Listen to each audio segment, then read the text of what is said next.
Bonjour, aujourd'hui je vous parle des 4 sciences qui composent l'exercice de coaching et que personne ne vous explique.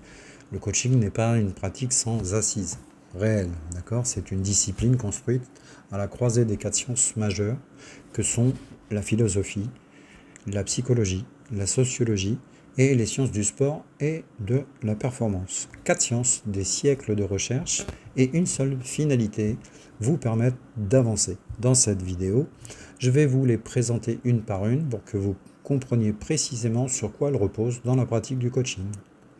La première science, c'est la philosophie. Alors, nous sommes tous des philosophes. Pas au sens académique du terme, mais plutôt au sens original du mot, philosophia, l'amour de la sagesse. Et oui, chacun de nous, qu'il en ait conscience ou non, construit au fil de sa vie une philosophie qui lui est propre. Un ensemble de convictions sur ce qui compte, sur ce qui constitue une vie réussie, sur la façon de traverser les épreuves, sur la façon de devenir plus sage. Le travail du coach, c'est d'aider cette philosophie personnelle à devenir consciente. Parce qu'une philosophie de vie que l'on ne questionne jamais, finalement, nous gouverne en silence. Et une philosophie qu'on a clarifiée, qu'on a choisie, en pleine conscience, ça devient une force et ça nous permet de devenir finalement acteur de notre vie plutôt que spectateur. La deuxième science, c'est la psychologie. Alors, le coach, on le sait, j'en ai déjà parlé dans mes précédentes vidéos, n'est pas un psychologue, ne traite pas les troubles, ne diagnostique pas, ne soigne pas. Mais il s'appuie par contre sur des champs entiers de la psychologie scientifique pour comprendre comment fonctionne l'esprit humain. En commençant par la psychologie cognitive. Ça apprend comment se forment les croyances, comment elles se figent, comment elles se transforment en schémas de pensée automatique et comment elles peuvent être questionnées et transformées. Donc, psychologie cognitive, connexion à soi. Deuxième forme de psychologie, la psychologie comportementale. Donc, qui va donner des outils pour comprendre le lien entre une pensée, une émotion et les actions que l'on produit, la communication que l'on a à travers cette psychologie comportementale. Troisième forme de psychologie, la psychologie positive. C'est un courant développé par Martin Seligman à la fin des années 90. Cette psychologie positive qui apporte au coaching en fait des fondations sur le bien-être, sur les forces de caractère, sur les conditions de l'accomplissement personnel. En gros, c'est plutôt se concentrer sur ce qui va bien et arrêter de se concentrer éternellement sur ce qui ne va pas. C'est le principe de la psychologie positive. Ensuite, nous avons dans les formes de psychologie, la psychologie humaniste, donc portée par des gens que vous connaissez probablement, qui sont M. Carl Rogers, qui est un des pères du coaching et aussi Abraham Maslow, qui partent, eux, de postulats fondamentaux qui nous disent que chaque être humain possède en lui les ressources nécessaires à son propre épanouissement. Nous avons également le courant de pensée positive dans cette psychologie utilisée par le coach qui trouve ses racines avec Émile Coué de la Châtaigneraie, donc le fameux pharmacien psychologue du début du XXe siècle, qui nous a démontré, avant même qu'on dispose des outils scientifiques d'aujourd'hui, que la répétition consciente d'une pensée positive, son fameux principe d'autosuggestion, pouvait modifier en profondeur l'état d'une personne. Il est aussi à l'origine de l'effet placebo. Donc ça peut modifier l'état d'une personne, pas par magie, pas simplement parce que ce que nous pensons façonne ce que nous ressentons, et ce que nous ressentons façonne ce que nous faisons. On retrouve également dans le coaching des courants de pensée tels que celui de Descartes, avec le fameux « je pense, donc je suis ». Donc notre pensée n'est pas un simple commentaire de notre existence, elle façonne entièrement notre vie, elle la constitue. Elle nous construit littéralement moment après moment. Donc le coach travaille avec vous sur cette puissance de cette forme de pensée, sur la façon dont vous pensez, qui influencent vos émotions, vos actions, votre communication et finalement vos objectifs que vous parvenez ou non à atteindre. Le coach n'invente pas ses concepts. Il les met au service de votre situation concrète, avec rigueur, mais aussi personnalisée à qui vous êtes et dans les limites précises, bien sûr, de son champ d'action. La troisième science, c'est la sociologie.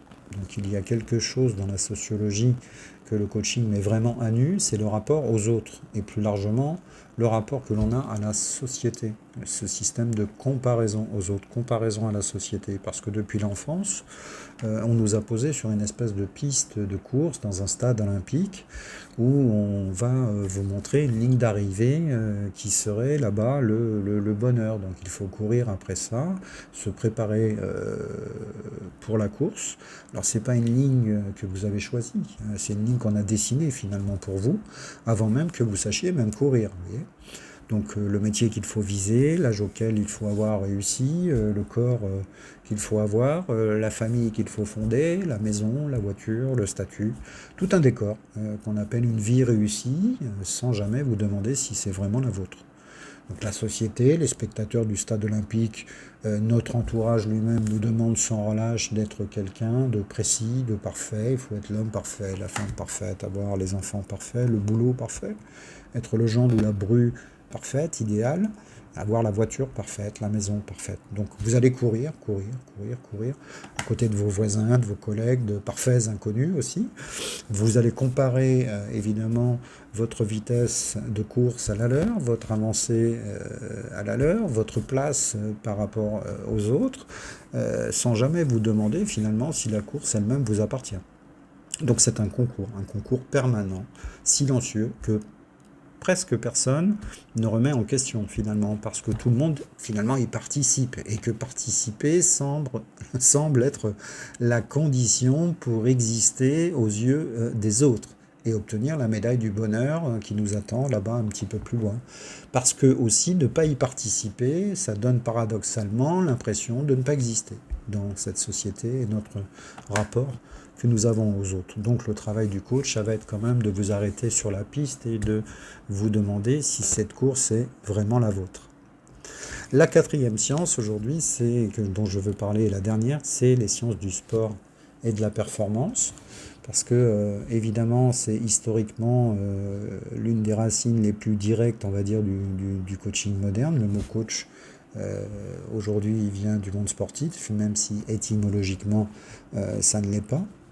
Et puis tout ce qui est méthode de préparation mentale développée pour les athlètes de haut niveau, notamment la fixation d'objectifs précis, mesurables, atteignables, réalistes, dans une gestion de temps, la gestion du stress avant les compétitions, la visualisation, la construction de routines de performance, tout ça, ça a nourri le coaching tel qu'on le pratique aujourd'hui. Donc il s'agit littéralement d'entraîner de nouveaux schémas de pensée dans le coaching, comme un muscle qu'on développe dans une salle de sport par la répétition, séance après séance, de cette pratique du coaching.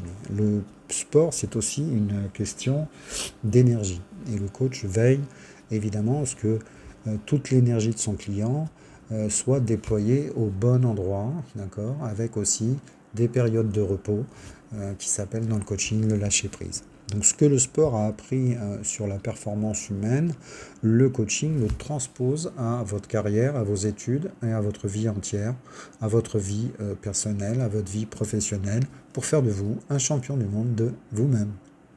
Alors si on doit faire une synthèse de tout ça, la philosophie, la psychologie, la sociologie, les sciences du sport et de la performance, ce sont 4 disciplines, chacune éprouvée depuis des décennies, voire même des millénaires, qui convergent en fait dans une seule pratique qui s'appelle le coaching, pour vous aider à clarifier ce que vous voulez et à mobiliser en fait ce qu'il faut pour y arriver.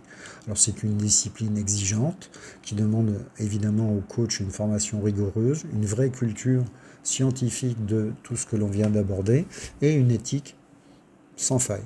Donc on peut dire que le coaching n'est finalement pas une mode, c'est une synthèse de ces 4 sciences. Et le seul métier du coach, c'est de vous aider à vous entendre penser. Et si vous souhaitez explorer vos pensées, vous savez maintenant ce que cela signifie réellement et sur quoi cela repose. Au plaisir.